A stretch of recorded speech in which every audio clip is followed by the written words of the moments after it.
Demetrius. Um, when you raising a young man up, a lot of times, even if you're raising him up as a woman. A lot of times you let a young man get very comfortable in your home. He can smoke weed. He can bring girls into the home. There's a lot of things that a young man can do in his home, so he becomes very comfortable. He becomes very dependent on you as a woman versus when you're raising a little girl, like the gentleman just said, you teach that little girl to be very independent. She can't bring boys over. She can't have boys call the house. So by the time she turns 18, she says, I'm getting out of here. I'm going to college. I'm doing something with my life. On the other hand, the young man is very comfortable by then, and he stays there.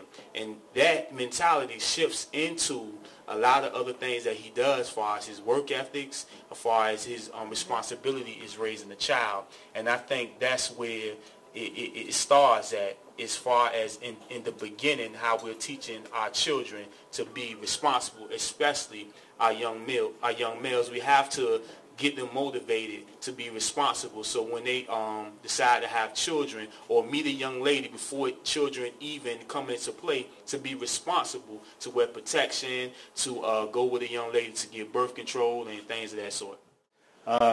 What's your name, brother? Keith. Keith, welcome to the Love Lounge. Thank you.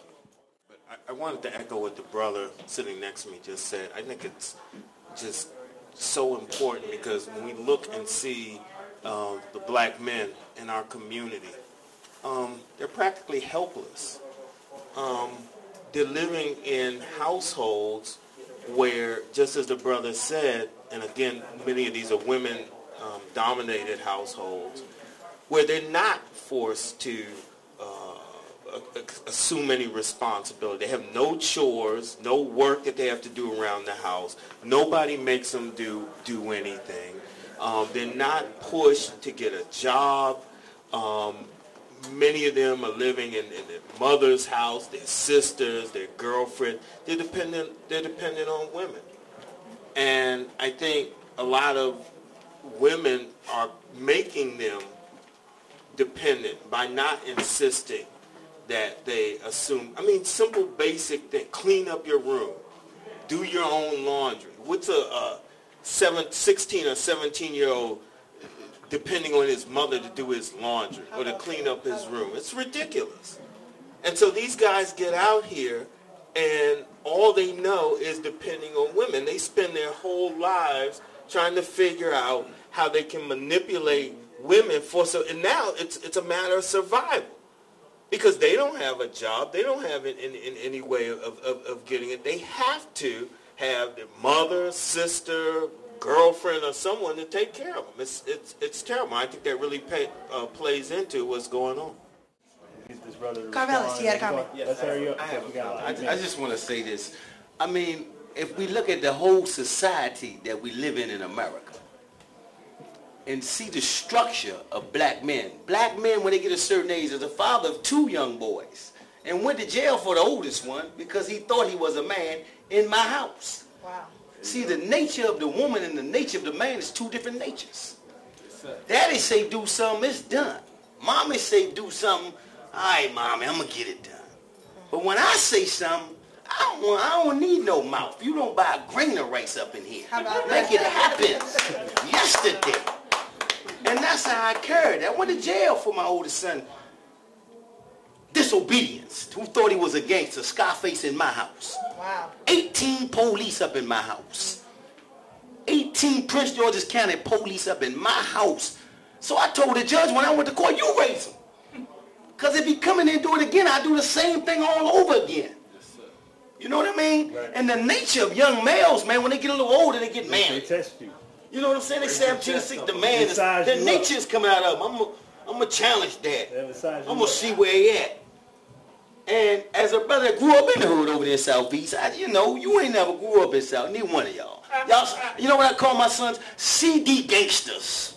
You listen to Scarface and T.I. You ain't never lived in the hood in your life. And I kept y'all brothers out the hood so you don't have to be a part of that. But that whole CD culture has captivated them. And it could have got volatile in there. Thank God the police did come. You know what I mean? But as men, man, we don't take stuff that the sisters take. I mean, the sisters, you know, y'all nature, they play on their mama. But daddy is it's a sword. When they cross that line, we right there. No, you're not doing that up in here. So the natures of men and women are different, and in this society, they have cut the power from the black man. It's real simple. So they'll take you to court, and it's a wrap once you get up in the white man's courtroom. Yes, sir.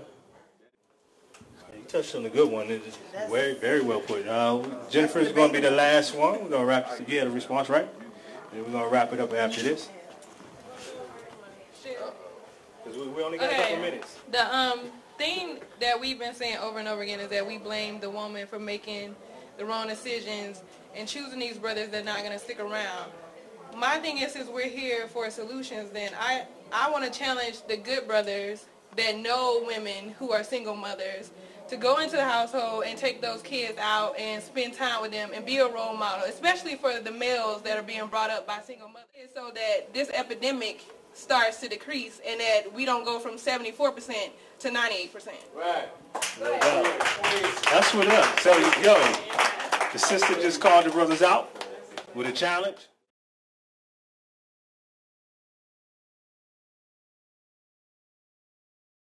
The Love Lounge was on it tonight.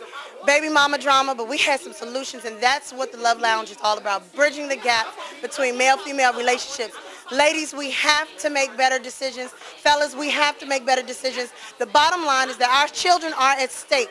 We cannot continue to plant seeds that aren't going to grow. If we want our garden to be beautiful and we want to invest in our future, we must start with each other. Whether it was intended or not, the children will be here. If the children are here, we need to invest in their lives. So, as One Love always says, let's keep it peace, let's keep it respectful, and look out for the children. They're here. Let's make them grow. All right, this is One Love from the Love Lounge itself with the Bridging the Gap discussion group. We just wrapped up week number 13, and the topic this week was baby mama drama. This was one of our best discussions that we had so far. The information was very insightful. And when we come to the conclusion is that our society, our community as a black race, we need to step up. The black men need to step up and do what they need to do. Step to the plate, knock the dirt off the cleats, swing that bat, and start taking care of their families, even the ones that aren't their biological families. And the sisters as well need to step up to the plate as well, and they need to start making better decisions on who they're going to allow to father their child and so forth. But the truth is, it's all of our responsibility. So once again, it was a great night here at Bar 9 for the Love Lounge. I'm One Love, my partner Coffee Dreams here with me. DC Bookman is our sponsors, and allandc.com by DJ Hollywood is a sponsor. Love out to Holovision for everything that they have done. Thank you for coming. Have a good night, all right? Be safe. One.